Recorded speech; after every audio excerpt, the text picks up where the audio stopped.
son el anticomunismo, que es reciente, de McCarthy para acá, de cuando los rusos en el año 1950 detonaron su propia bomba, que los americanos, ay Dios mío, tiene la bomba atómica.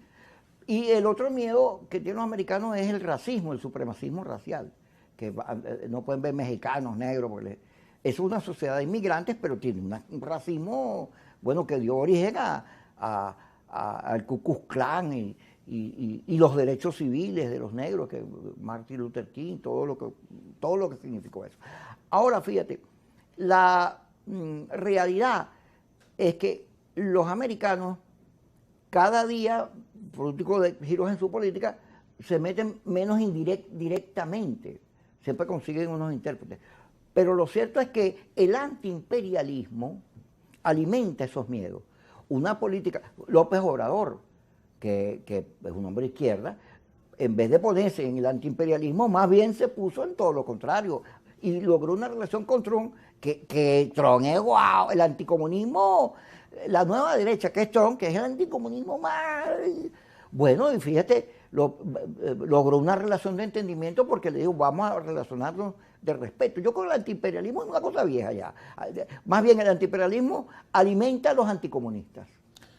No estoy muy de acuerdo contigo, Kiko, porque creo que lo que se han cambiado son las estéticas y las formas, ¿no? Tratando de cuidar un poco la imagen, entre comillas, de las democracias, ¿no? Sobre todo las democracias emergentes. Sin embargo, si nosotros revisamos un poco, por ejemplo, lo que plantea Gene Sharp, en vez de intervenir de forma directa, empiezas a alimentar factores internos para que desde adentro se generen procesos de confrontación, lo que llaman, pues, una forma muy dantesca, por cierto, pelea de perros, que es pelear el pueblo contra pueblo, y generar situaciones como la que hemos visto en varios espacios. Ver hoy lo que, por ejemplo, sucedió recientemente en Brasil, y recordar un poco lo que sucedió en Venezuela 2014, 2015, que sucedió también en Ecuador, que sucedió también en Bolivia recientemente.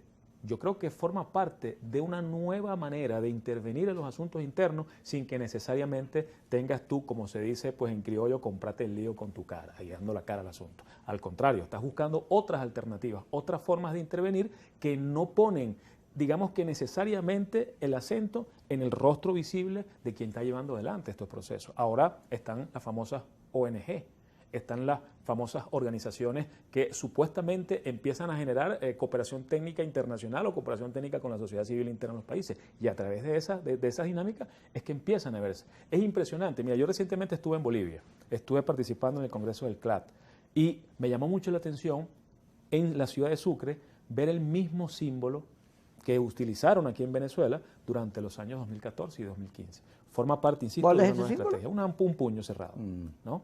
¿El del MAS? El de AP, tiene una simbología que se ha venido utilizando y que también lo vimos también en países del Medio Oriente. Insisto. Bueno, porque hay una derecha cuyo destino es enfrentar el comunismo en cualquier lugar del mundo, pero ese es un debate, fíjate, del cual hay que salirse.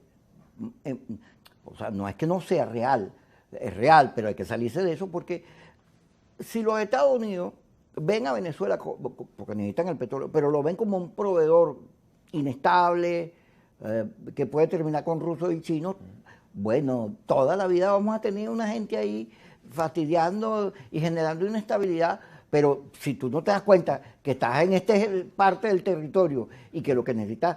Cuando Chávez ganó el poder en el Ateneo de Caracas, su intervención, búscala, dice, nosotros no vamos a pelear con los Estados Unidos.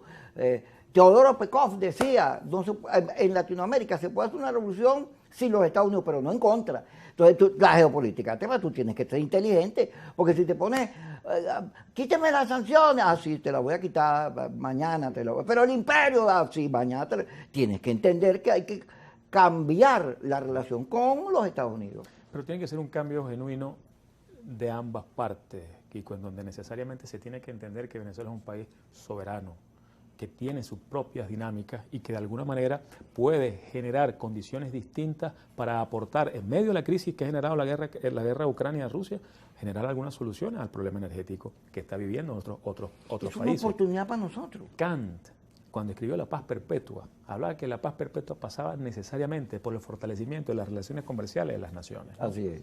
Desde allí, por cierto, la visión de lo que hoy es la Unión Europea, ¿no? Bueno, yo creo mucho en esto. Yo creo que las relaciones económicas pueden generar condiciones distintas, pero sin que esto signifique la intervención en los asuntos internos de los países. Yo creo que necesariamente tenemos que entender la cosa de una forma distinta. Ojo, fíjate que la propia crisis que se crea a nivel mundial es lo que ha generado un cambio de la política de los Estados Unidos y Venezuela.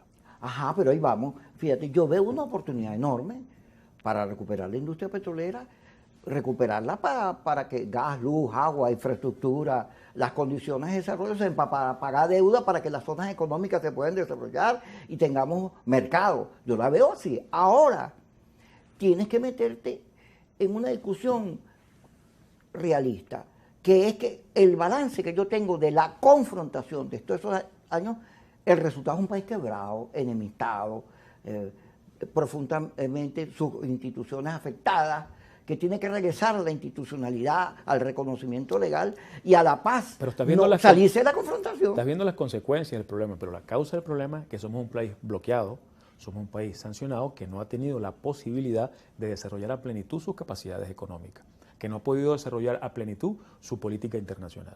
Y esto yo creo que pasa necesariamente porque se acabe esa situación. Creo que el presidente Nicolás Maduro ha venido llevando adelante un proceso muy importante, de reorientación de lo que ha sido justamente el desarrollo de las relaciones, no solamente hacia afuera, sino también internamente. Nosotros siempre hemos estado, y cuando digo nosotros, porque formo parte de un partido y formo parte de un gobierno, nosotros siempre hemos estado abiertos al diálogo, siempre hemos estado abiertos, a la búsqueda de entender que la antipolítica es la violencia y que la política necesariamente pasa por un proceso de disertación, de diálogo y de acuerdo. Bueno, eso que acabas de decir, yo vengo señalando que en el PSUV, porque no solo contigo, el de Maracaibo también, y me encontré varios, el de Lara, con el cual tuve una gran conversación, el alcalde, el hijo de Reyes, Jonás, que me parece bastante avanzadito en el pensamiento. Aquí viene... Por cierto, mis felicitaciones a lo que fue en Barquisimeto esos días espectaculares en donde el pueblo salió a la calle, ¿vale?